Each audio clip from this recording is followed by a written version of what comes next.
अस्सलाम वालेकुम व्यूअर्स, आपसे कैसी उम्मीद करती हूँ इंशाल्लाह आप सब ठीक होंगे। आज हम आपके सामने बनाएंगे एक मजेदार सा ब्रेकफास्ट और जो बहुत क्विक और इजी है। रेसिपी स्टार्ट करते हैं। देखिए व्यूअर्स, मैंने 4 स्लाइसेस लिए, उसके ऊपर थोड़ा सा पानी डाला डिप करके और उनको निचोड़ लिया। ये देखिए बहुत सॉफ्ट हो गई है ब्रेड। ये मैंने 3 अंडे की सफेदी ली है। टमाटर मैंने एक छोटे साइज का लिया और इसके बीज निकाल के क्यूब्स में काट लिया। एक छोटे साइज का प्याज लिया, उसको क्यूब्स में काट लिया। थोड़ी सी सब्ज मिर्च ली, उनको इससे स्लाइस में काट ली है और थोड़ा सा पुदीना लिया। चाहे तो आप कोरिएंडर भी ले सकते हैं। ये सब अज्जा हम इसके अंदर डाल देंगे। नमक हाफ टी स्पून, काली मिर्च पाउडर हाफ टी स्पून। अपने टेस्ट के अकॉर्डिंग भी आप इसमें मसाले डाल सकते हैं। इन सब अज्जा को हम अच्छे से मिक्स कर लेंगे। देखिए इस चूल्हे के ऊपर हमने अपना पैन रख दिया है साफ सा। इसके ऊपर थोड़ा सा ऐसे ऑयल डाल देंगे। हल्की आंच पे हम इसको गर्म कर लेंगे। ऑयल हमारा हल्का सा गर्म हो गया है। ज्यादा तेज ऑयल गर्म पे हमने नहीं डालना। और ये जो हमने मिक्सचर बनाया था ये मिक्स कर लिया हमने अच्छे से। अब हमने थोड़ा सा ऐसे मिक्सचर लिया और उसको हल्का सा हमने ऐसे फैला दिया। बिल्कुल लो रखेंगे आंच।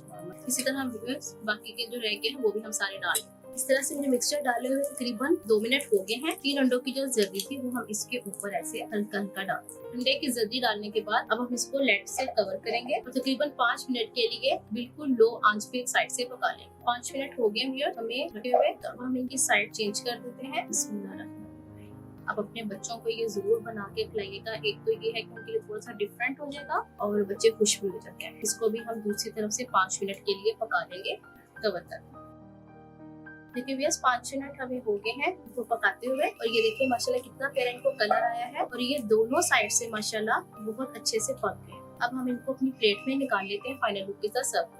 सर वर्किंग वुमेन्स होती हैं उनके लिए मैं टिप देना चाहूंगी। मिक्सचर को बनाकर फ्रिज में रात को तैयार करके रख सकते हैं और सुबह जिस तरह से मैंने आपको पैन में बनाना सिखाया है उसको इस तरह से आप बनाकर तो जल्दी से आपको ब्रेकफास्ट रेडी हो जाएगा। तो आप मुझे कमेंट बॉक्स में बताना आपको ये रेसिपी कैसी लगी। इंशाल्लाह मैं नई रेसिपी आपके सामने हाजिर होगी। अल्लाह हाफिज़।